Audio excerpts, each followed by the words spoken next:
Hello, everyone. Welcome to ITS 454.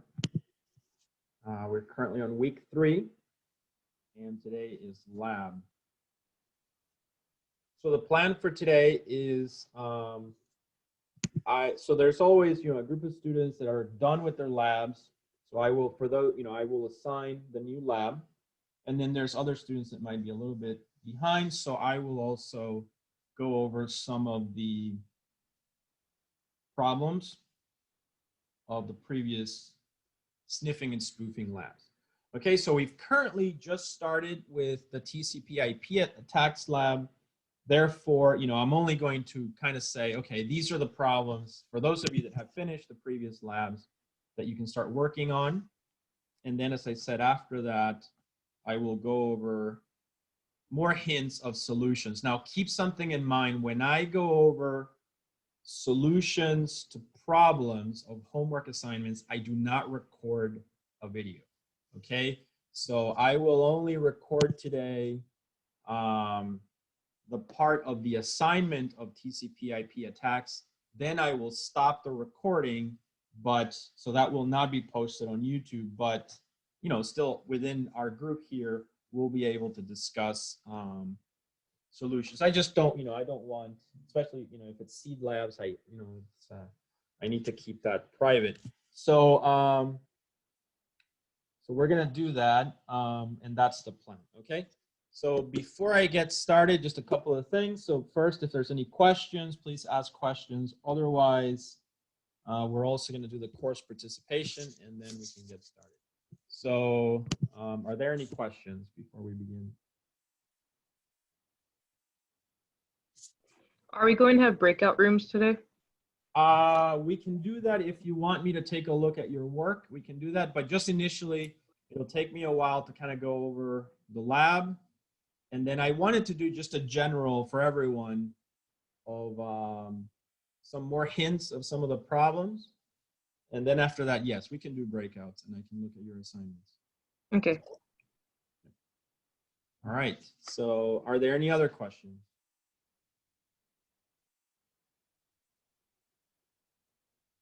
Okay, all right, so there's no questions. Then let me just get, today's the last day for course participation. That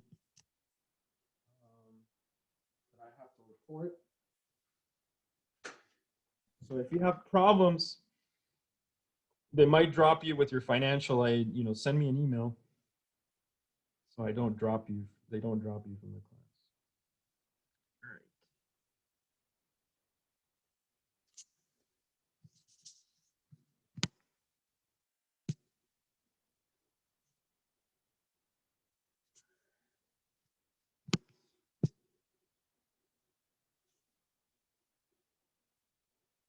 Okay, so I think I got everyone.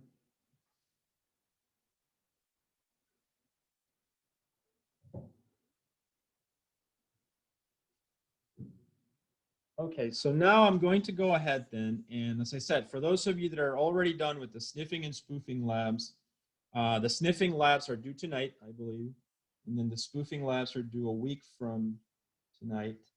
So for those of you, let's then assign the next lab, and so I'm going to share. Okay, so you should now be looking at 454. Okay, so let's go to table of contents. All right, so as you know, sniffing and spoofing, we've completed those, hopefully, most of you. And then now TCP IP attacks is the new lab. So currently, as I went over a lecture on Tuesday. I pointed out some slides here in both of these that we've covered, and then there's a few topics that we're going to lecture on next week. So we'll continue our lecture next week. Now, here's the documents. Again, these are pretty much very similar. Make sure you read both of them. I just, I downloaded the most recent one, came out about a month ago, but I'll start here. Let's start with this one. Okay, so you can see here, this is the TCP IP attack lab. So that's what you should be seeing. Okay, better. All right, so the lab overview. So the learning, so this is the new lab. This will be lab 3. This one we can submit as one single report, okay? This one will be fine for us to submit a single report. So I'm not gonna break this up into parts. The learning objective, so this is one single thing. So the learning objective of this lab is for students to gain first-hand experience on vulnerabilities as well as on attacks against these vulnerabilities. Wise people learn from mistakes. And in security education, we study mistakes that lead to software vulnerabilities. So studying mistakes from the past not only helps students understand why systems are vulnerable, or why a seemingly benign mistake can turn into a disaster, and why many security mechanisms are needed, right? So this is, you know, focus here is understanding. More importantly, it also helps students learn the common patterns of vulnerability so they can avoid making similar mistakes in the future. All right, so we're going to be using some case studies, and basically, you know, that's why we have these labs. So you guys can learn the principles of secure design, programming, and, you know, assurance. Now, the vulnerabilities in the TCP/IP protocols represent a special genre of vulnerability. So hopefully, I've told you this many times. You know, my view is I like to label this class of attacks as spoofing, network spoofing based attacks. That's really how I like to name it. The book, I don't know what it calls it, but I think it just calls it TCP protocol attacks. So the vulnerabilities in the TCP protocol represent a special genre of vulnerabilities in protocol design and implementations. They provide an invaluable lesson as to why security should be designed from the beginning. So the goal is studying these vulnerabilities. It'll help students to understand the challenges in network security, right? So hopefully these are some important concepts, and why many network security measurements are needed. So in this lab, you guys, we rarely actually do labs on attacks, as you guys know. Usually the labs that we work through are defense, but in this case, we are actually going to be doing attacks. So again, remember, you know,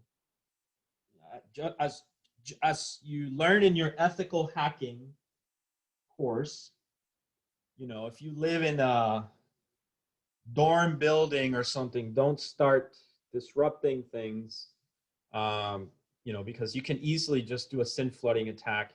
I promise you, if you did this at the university, they would detect it. I mean, they literally would, and so definitely be mindful of that. Obviously, we're not at the university, so I'm less concerned. But usually I always, with this lab, it always comes with a big kind of warning, don't do any of this at the university. And that's literally why when we do this course, you know, we have our own networks, right? We have our own lab equipment. We would build our own networks. Unfortunately, because of a pandemic, we're kind of limited right now. But we can still, with the VMs, we can make it happen. So, all right. So anyway, the lab covers. So basically, please be careful not to do these things if you're going to affect someone else. All right, so this lab covers the following topics. As I already covered these in the lecture, of course. The first topic that I definitely covered is TCP SYN flood attacks and the SYN cookies, right? So that's something that we discussed on Tuesday. So you're responsible for that one. TCP reset, you're responsible for that one as well. And then TCP session hijacking attack and reverse shell. So as I told you, the payload was going to be a type of a reverse shell. But I haven't really done the lecture or completed the lecture. I kind of hinted at it on Tuesday. So we'll continue with this next Tuesday. But for now, you guys can definitely get started with these two, today. So as you know, the related chapter, I think it's actually chapter 15 in the book. Professor Du is always updating that book, but I think it's now 15. Okay, the VM, you can try either the 20 VM 2004 or the 1604. It's up to you. Lab environment. Okay, so this is where this is important. As I said, unfortunately, with this course, you know, it's the more VM heavy course. Usually what we would do in the course is just have a switch or the network tap and connect a whole bunch of physical computers and then bridge the VMs onto them. But you can do this at home, I think, with just your VMs. All right, so the lab environment, network setup. To conduct this lab, students need to have at least 3 machines. Yeah, there's no getting around it. One computer is used for attacking. The second computer is used as the victim. And the third computer is used as the observer. Also, a lot of the time, it's going to be that we have a client-server architecture, and then we have the attacker kind of trying to get in there, right? So that's why it's usually some kind of a three VMs situation. Now, students can set up 3 virtual machines on the same host, right? Host computer. Or they can set up 2 virtual machines and then use the host computer as the third one. So that, obviously the third one is limited because for most of you, that's going to be a Windows machine. So that might be a little bit limited in some of the functionality. So for some things, you should be able to use it. For this lab, we put all the 3 machines on the same LAN, so that just on the same network. That means they all 3 have the same network ID, right? It's going to be like 192.168.1 with a net mask of 255, 255, 255, 0. So now we have the description of this here. Okay, we have let's say 3 computers, client, server, and attacker. And we have, that's the network that you're trying to set up. Now, what you're going to do as far as the attack is run netwalks. The netwalks tool, okay, will be what we're going to use to spoof packets. So in the previous labs, we did C and Python. Now, I should stress, we're not going to use C, C++ in every single lab. So for those of you that were concerned about that, remember that the only goal I had with showing you C was to show you, remember I gave you the analogy, you just want to see what's under the hood, right? But all of these applications, SCAPI, NetWalks itself, Wireshark, they're all built on top of that C library. However, this is not a programming class, so I'm not really asking you to write a lot of C code. I've mainly provided all the C code that you need. And then maybe sometimes you need to tweak a little bit here and there. However, Python, we will be using a little bit more, but you know, by the time you get to this course, you've taken 372, 350, so you should have enough of a feel for Python that should be pretty straightforward. But some of the time, we also use tools, like in today's lab. So in today's lab, this week's lab, I should say, TCP IP, all we really need is netwalks to do a lot of the attacks. However, we might do some of the Python as well, just to kind of illustrate, you know, have a little bit more flexibility, basically. All right, so let's talk a little bit about this tool, netwalks, okay?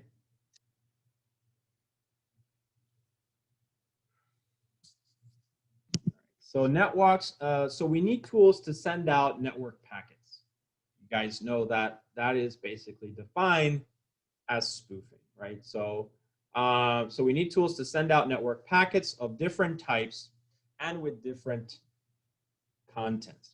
We can use 2 tools, either netwalks, which is the command line command, or we can use netwag, which you can see here, where NetWag is the GUI version of it. And that one, I think, to start it, you just have to type ./netwag.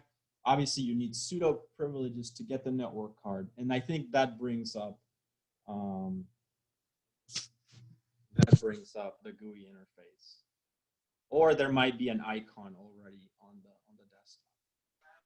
All right, so we can use NetWag to do that. However, the GUI interface of NetWag makes it difficult for us to automate the process. So therefore, we strongly suggest students to use its command line version, the NetWag's command, which is the underlying command invoked by NetWag.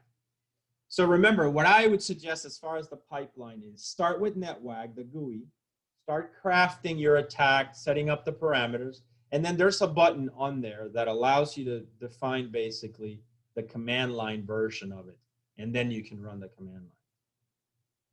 So NetWalks consist of a suite of tools, each having a specific number, right? So you can run a command like the following, sudo netwalks, and then the number, let's say 76, and then the parameters. That's usually going to be the pipeline, except that sometimes that command can be a little bit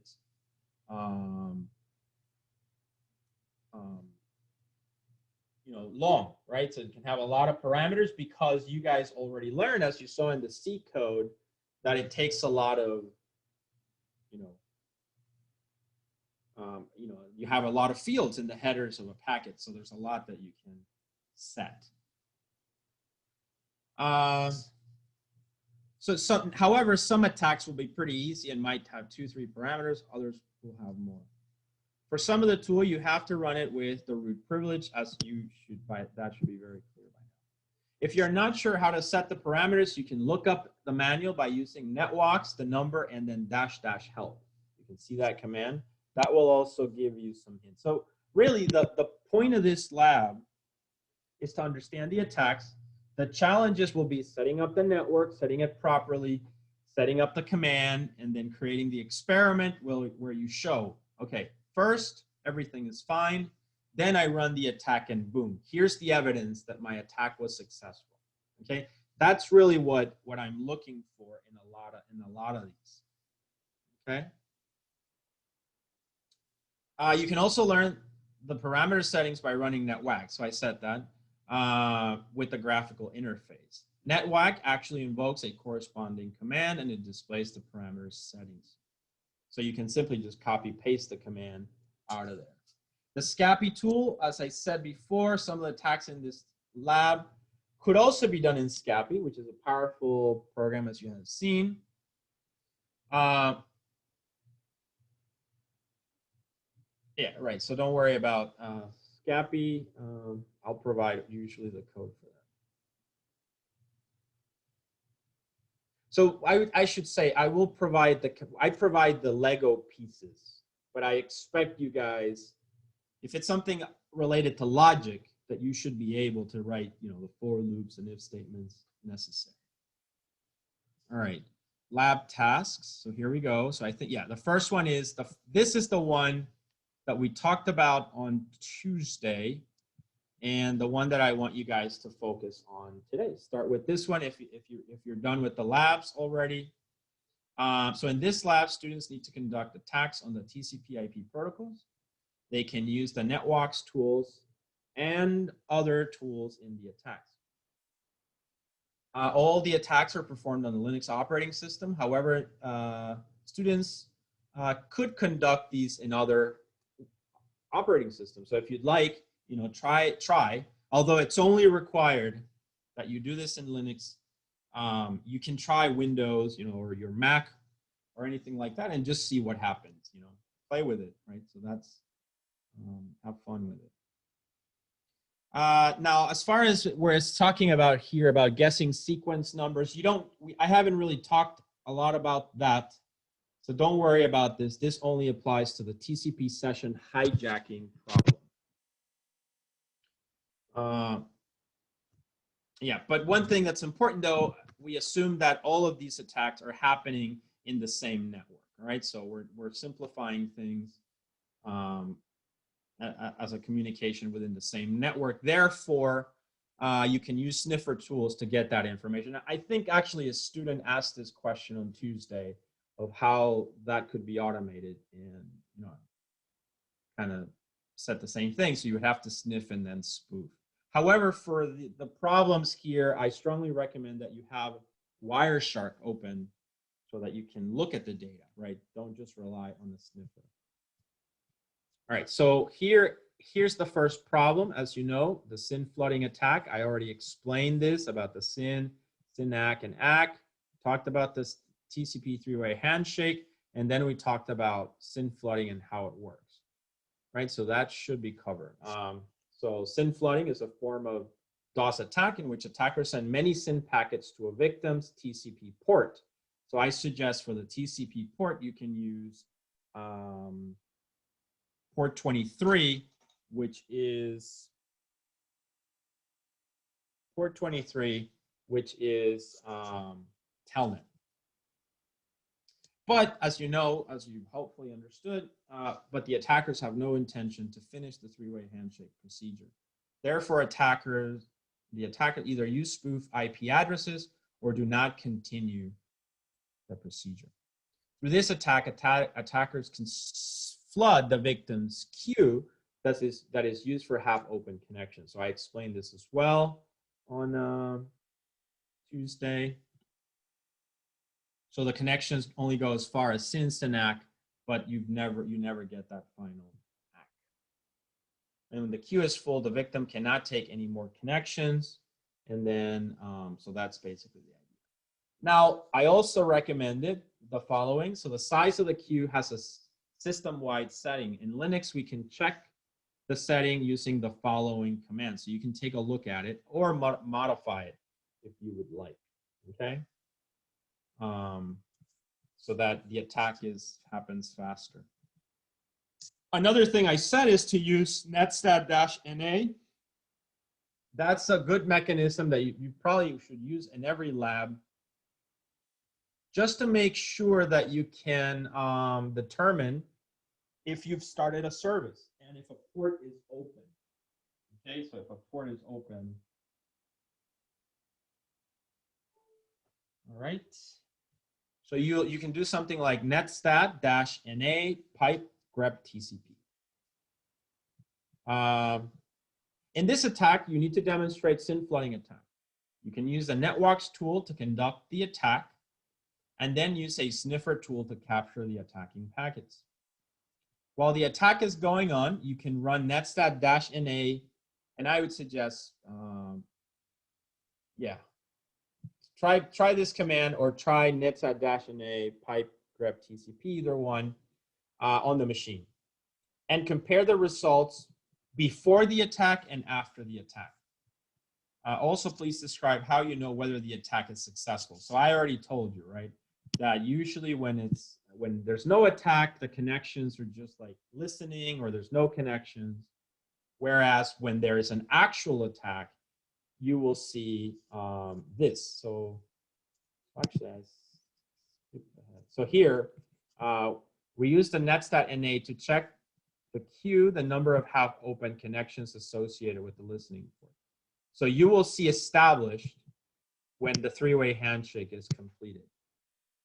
But if you're doing an attack and it's not complete, then netstat-NA will give you a lot of connections from IPs that have been spoofed from all over the place. And they will say SYN received. You'll see a lot of those listed, SYN received, SYN received. And that just means that there's a lot of half-open connections. So that's a good indication of a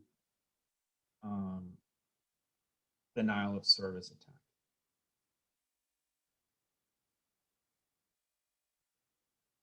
Okay. Now here, this provides to you the number of the attack. So pretty straightforward. Then you can see you can use netwalks 76. Okay.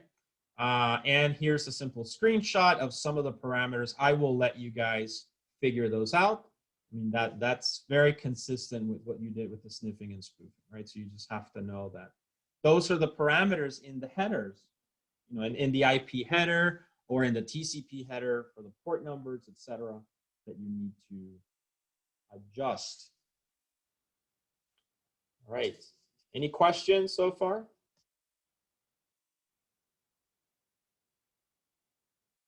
Questions? Okay, good. So the next thing is SYN cookies. We also talked about SYN cookies, right?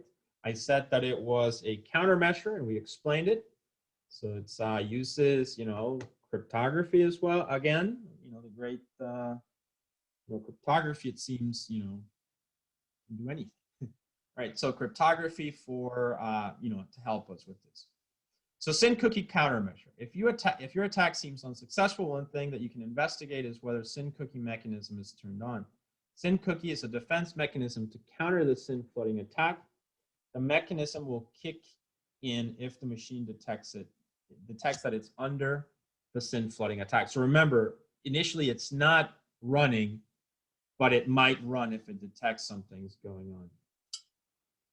Now to view, you can, to turn off or view the mechanism, you can use this command, sudo sysctl, and then with the flags, and then grep cookie to display it, or to turn it on or off, you can see here the command. Now the goal is to run the attacks with the SYN cookie mechanism on and off and compare the results. And in your report, please describe why the SYN cookie can effectively protect the machine against SYN flooding. Well, that's what I explained on Tuesday, and I did cover it. So,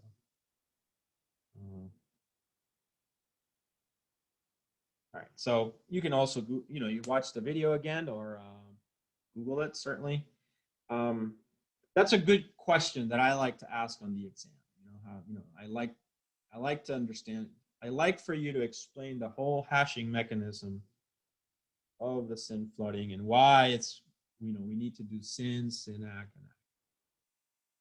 Again, with SCAPI, although theoretically we can use SCAPI for this task, we have, it's been observed that the packets sent out by SCAPI are a little bit slower. Python is, after all, an interpreted language on top of C, so it's definitely slower. But yeah. Now, the TCP reset attack, this is another one that requires very little explanation, to be honest. So you guys can try it out, okay? So this is a fun one.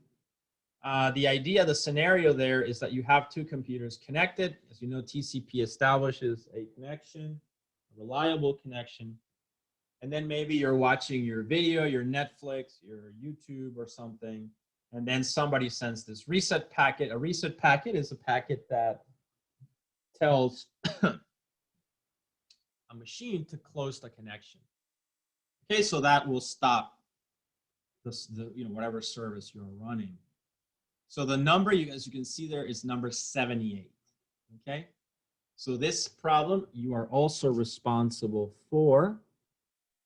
So the TCP reset attack can terminate an established TCP connection between two machines. For example, if there is an established telnet connection between two users A and B. Attackers can then spoof a reset packet from A to B and breaking this existing connection. So again, you would need three computers, right? A client, a server, and then the attacker who sends the packet to break the communication.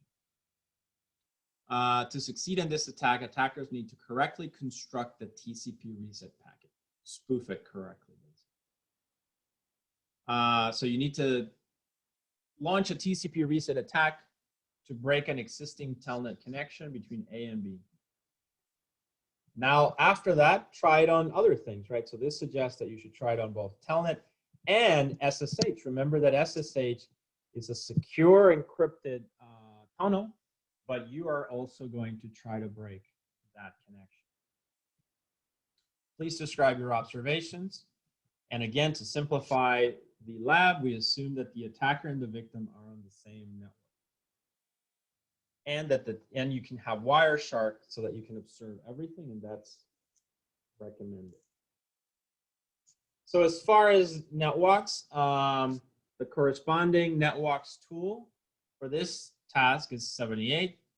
And here's the simple screenshot. Also, for more information, you can type that. All right, and you can see here, you'll have to play with these parameters, the device, the IP, and so on. Now, keep in mind, you may not need all of these flags, right? So that's why I play with it a little bit.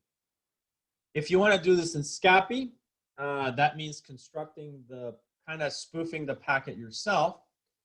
So you can, follow the following. So please use SCAPI to conduct a TCP reset. The skeleton code is provided in the following. And you obviously, wherever you have these 4 @ signs, you need to replace that with values. So obviously you remember, this is just the IP header.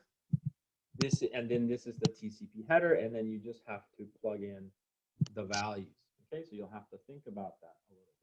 And what you can do is look at Wireshark again. Okay, take a look at Wireshark. And when you click on Wireshark, right, you can open the IP header, you can open the TCP header, you can look at the values there, and then maybe look up values. So I would just say, if you get the last packet in the TCP connection, grab its sequence number and its ACK number, just copy them, paste them in here, reverse them. Now keep something in mind. When sequence numbers are shown in Wireshark, they're shown in a relative way. So they'll show like 1, 2, 3, but it's because it's kind of like they make whatever the sequence number was, and then they remove that, so they zero it out. So they instead of it being like 32,000 and then 32,000 by 5, it's going to be 0 by 5. Okay. So what you need to do, you need to use the actual sequence numbers and ACK numbers in some of these problems in this lab. So to do that, you'll have to find in Wireshark, there's a setting that allows you that says make sequence numbers absolute, I think, instead of relative. And it should be in this document somewhere. So I'm imagining at the end, so I'll point it out in a sec. And then once you create the packet, you have the IP and the TCP. So you know by now, hopefully, that that's how you concatenate the headers.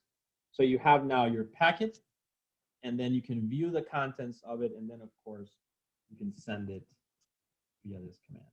You only really need to send one packet for the reset. So that should be all you need to do. All right. Now, 3.4, this TCP reset, we're going to hold off on that one. Okay? We're going to hold off on that one and create reverse shell. We're going to hold off on that as well. For next week, because I need to cover that a little bit more in the lecture. I'm pretty sure, where is the... All right, I didn't see the instructions on how to set up the Wireshark, but I'm sure I can find it somewhere. So just give me a sec. I know I have that somewhere. All right, and then I'll leave the next problem, TCP reset attacks, right? So on video streaming applications, the goal here would be, the goal on this one would be to make the TCP reset more interesting by experimenting on applications that are widely used nowadays. So choosing some kind of a video streaming application in this task. So for this task, you can choose a video streaming website that you're familiar with. So no name provided, I think, just so they don't have any liability here. Most of video sharing websites establish a TCP connection with the client. You guys know that, for streaming the video content. The attacker's goal is to disrupt the TCP session established between the victim and video streaming machine. To simplify the lab, we assume that the attacker and the victim are on the same LAN. In the following, you can describe the common interaction between the user and some video streaming. So the victim browses for a video content in the video streaming website and selects one of the videos Normally then video contents are hosted by a different machine where all the video content is located. After the victim selects a video, a TCP session will be established between the video machine and the content server for the video streaming. And the victim can then view the video she has selected. So for this one, definitely open Wireshark again. Take a look at what's going on. You know, that should give you some intuition, right, of what you need to do. So your task will be to disrupt the video streaming by breaking the TCP connection between the victim and the content server. You can let the victim user browse the video streaming site from another virtual machine or from the same virtual machine as the attacker.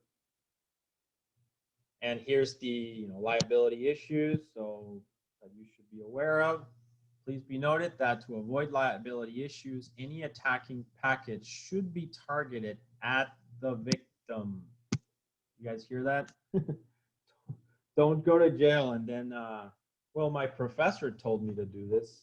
I'm making it clear right now, or the seed labs, right? They didn't make you do this. So again, very important, don't send TCP reset packets out to the internet. So please be noted that to avoid liability issues, any attacking packet should be targeted at the victim machine, which is the machine run by yourself, right? So you're going to do a netwalks attack to your machine. All right, and not at the content server machine, okay, which does not belong to you. Imagine if all of you decided to do this homework assignment at the same time and targeted some popular video streaming, and you all send reset packets to that, so don't do that. Okay, this is just, as I said, this is just an experiment. Mostly I care more about you guys like doing the Wireshark and getting the command correct and just getting a feel for what's going on. Remember that, again, we're exploiting here not errors in code or unpatched software or anything like that, or malware. This is just about the mechanism of how things work, right? The packets have SYN, ACK, FIN, and reset flags, and all of these serve a purpose. Really, this reset packet is nothing more than a packet where one of those flags, a reset flag, is set to 1, and that should be pretty much it. So obviously, you will use the netwalks tool for this one, and it's actually the same command as the previous one, so 70. Are there any questions so far, guys?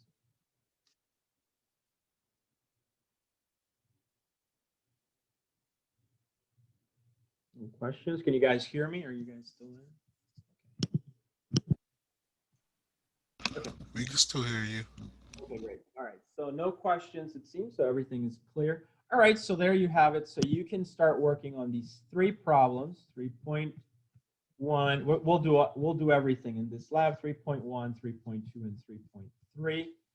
Hold off on TCP reset. Oh, sorry, TCP session hijacking, which is this one, as this will be sort of one of the main topics on next week's lecture, and we will just dedicate the whole lab or the whole week next week to try to solve this. So I'll hold off on reading this one.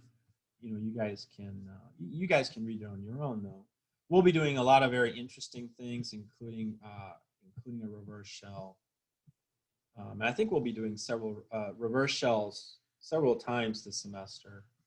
And as you probably know, this is like when a reverse shell is like whenever you did in your 250 Metasploit, and you Metasploited some machine, and then you got the terminal, and then you could type commands. So that's exactly what. All right, so that's the instructions there. As far as the report, you should submit a lab report. Remember, you're designing your attacks. I usually like when students do the drawings. I'd recommend that you do that of the network just by hand if you can. Take a picture of it, something. So the design of what should the report include? The design of your attacks, including the attacking strategies, packets that you use in your attacks, the tools, and then observations and explanations, obviously the commands and the screenshots showing evidence that your attacks work. So that observation, is your attack successful? How do you know whether it was successful or not? Usually what I like students to say, okay, this is how things look without the attack. See, everything's fine. And then now here's the attack, and then now here's what happened. So that's a good, showing that contrast is always pretty good. Showing me that, initial screenshot, then the next one. What do you expect to see? What have you observed? Is the observation a surprise to you or not? Okay, and that's basically this PDF. Let's go to the 2021 one. Maybe the description of how to set the, I didn't see that description of this, how to do the settings in Wireshark, but I know I have it in another document. Also, by the way, this link here, this link, if I click on it, it includes more hints on that TCP session hijacking problem. So actually it's command 40, and I already provided some of the fields that you will need to play with. I didn't complete everything. As you can see, I left question marks in there for you to fill in, but I've already provided a little bit more of a hint of how it should work. So obviously you type command 1 first, then command 2. But this one, as I said, we'll look at more next week. Finally, let's take a look at the 2021 document. This one, the brand new one. And it's got basically same attacks, as you can see. And it's got, it kind of says a special type of TCP attack called the Mitnick attack. Okay, but this one is covered in a separate lab. So we'll see how we do on time this semester. There's a series of labs I need to do first as part of the syllabus, but if time permits, we will come back to this one, but it would be towards the end. Okay. So let's see.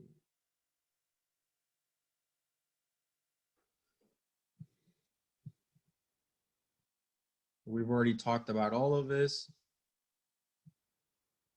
Again, chapter 15 or 16. Take a look at that. The lab environment, you can, this lab has been tested with the 2004 VM. I don't know, it must be bigger than the 1604, not sure. But if you guys have them, you can certainly try either one or both.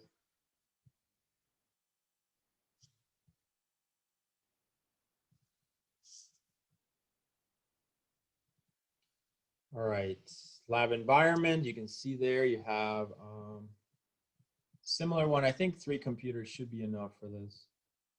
Yeah, at least 3 machines.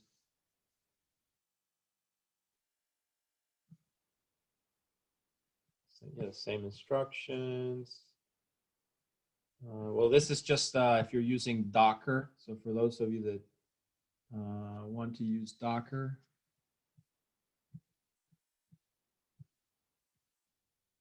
But the only, we're doing it in VMware. So again, this is all Docker. All right, so that's pretty much the same. Yeah, this is the same attacks in, so it's exactly the same one. They also provide a C program, but let's just use NetWalks for this one.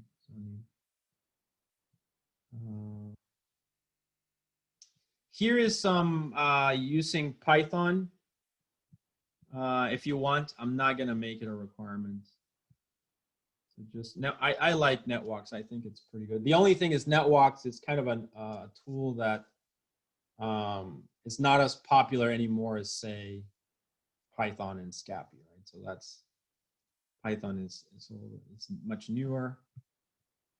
but NetWalks is fine.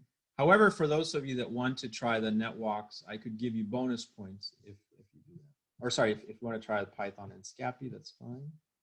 Then the next problem is the TCP reset, pretty much the same one.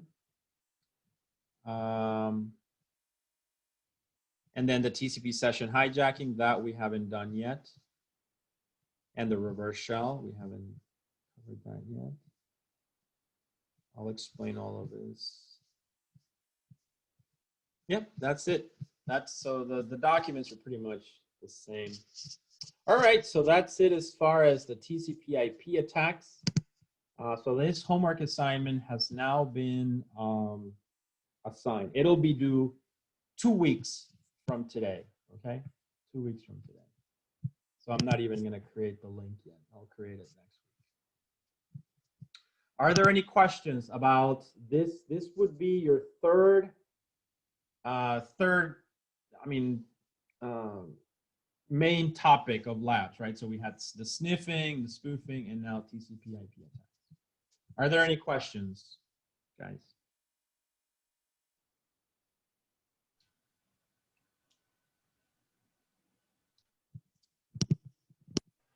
All right. Not from me. Sounds like everything was very clear. I'm glad. All right. So the next, so at this point, guys, I'm going to then, I'm going to stop this video recording. So that means I'm going to, like end this session. So all of you get kicked out. That way I can generate the new video, and then I'll immediately come back, create a new session. The new session will not be recorded, okay, or posted on YouTube, and that's only because I'm going to be going over a little bit more of the details of the homework, like hints for the solution. So I never give you solutions, but I will give you a little bit more for those of you that have problems with the homework, and that's your opportunity to ask questions, okay? Any issues with that? No, sounds good. All right, great, excellent. So I'm going to go ahead then and stop this now, and I'll be back in a second, okay?